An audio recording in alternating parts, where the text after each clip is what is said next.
Hi friends, welcome to my channel. ఈరోజు వీడియోలో అయితే దీప ఆరాధన ఎలా చేయాలి మరియు నిత్య పూజ విధానం ఏంటి అనేది ఈ వీడియోలో అయితే మనం చూద్దాం. చాలామంది దీపారాధన ఇంట్లో రోజు చేస్తే చాలా మంచి జరుగుతుందని చేస్తూ ఉంటారు. అలా చేస్తూ ఉంటూ కొన్ని పొరపాట్లు కూడా చేస్తూ ఉంటారు. ఆ పొరపాట్లు ఏంటో మనమైతే తెలుసుకుందాం.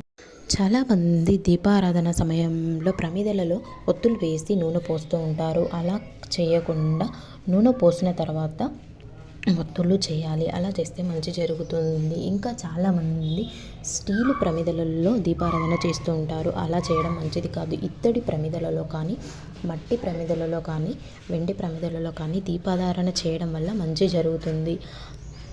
అలాగే దీపాధారణ చేసేటప్పుడు అగ్గిపుల్లతో దీపాన్ని వెలిగిస్తూ ఉంటారు.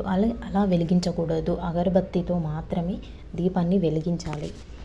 దీపారాధన సూర్యాస్తమయం ముందు అంటే 3 నుండి 5 గంటల లోపు దీపారాధన చేయాలి. అలా చేస్తే కూడా మంచి జరుగుతుంది. అలా కాకుండా సూర్యాస్తమయం తర్వాత కూడా దీపారాధన చేయవద్దు. మరి 12 దాటే లోపే దీపారాధన చేయాలి.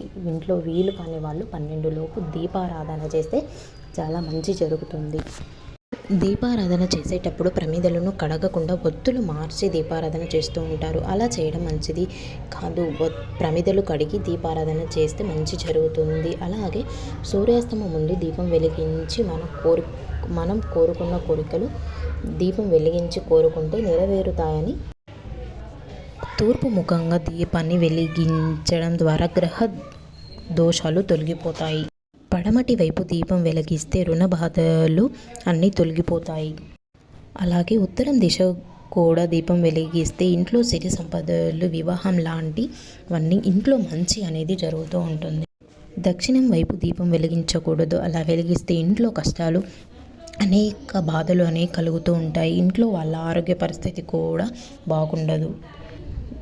పూజ గృహంలో దేవునికి సంబంధించిన విగ్రహాలు, ఒకే దేవునికి సంబంధించిన విగ్రహాలు ఎక్కువగా ఉండకూడదు. ఒక విగ్రహం మాత్రమే ఉండాలి. పూజ చేసే ముందు శుభ్రంగా పూజ మందిరాన్ని నీట్గా కడిగి పూలు అలంకరించి బొట్లు పెట్టి పూజ మాత్రం చేసుకోవాలి. ఇలా చేయడం వల్ల ఇంట్లో మంచి జరుగుతుంది. అలాగే నిత్య దీపారాధన చేసేటప్పుడు దేవుడికి ఏదో ఒక పలహారం అయితే సమర్పించాలి. ఇంట్లో ఏదైనా ప్రసాదం తయారు చేయడం కానీ, పండ్లు ఫలాలు ఏదైనా దేవునికి పెట్టడం కానీ చేస్తూ ఉండాలి. అలాగే ఒక గల్లగురిగిని మాత్రం పెట్టుకోవాలి. ఇలా చేయడం వల్ల ఇంట్లో మంచి జరుగుతూ ఉంటుంది.